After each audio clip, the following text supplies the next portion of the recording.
ప్లేస్టోర్లోకి వెళ్ళి AEPDDCL అనే app మీద క్లిక్ చేసి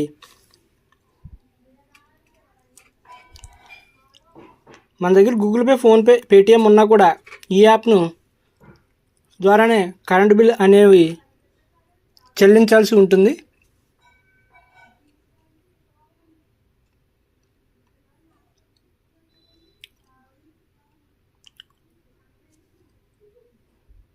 ఈ యాప్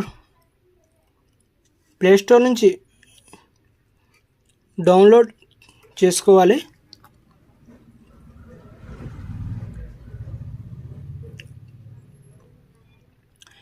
ఈ యాప్ను ఇన్స్టాల్ చేసుకున్న తర్వాత పే చేయడం చాలా ఈజీ ప్రాసెస్.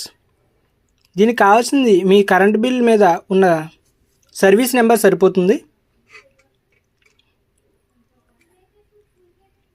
ఈ యాప్ని ఇన్స్టాల్ చేసుకున్న తర్వాత ఓపెన్ చేసి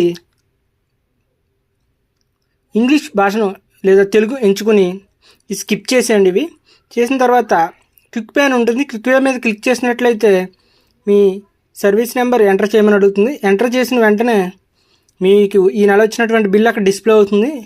తర్వాత దాని మీద పే మీద క్లిక్ చేస్తే ఆటోమేటిక్గా మీ ఫోన్లోని ఫోన్పే, గూగుల్ పే, పేటిఎం వంటివన్నీ కూడా మీకు కనబడతాయి.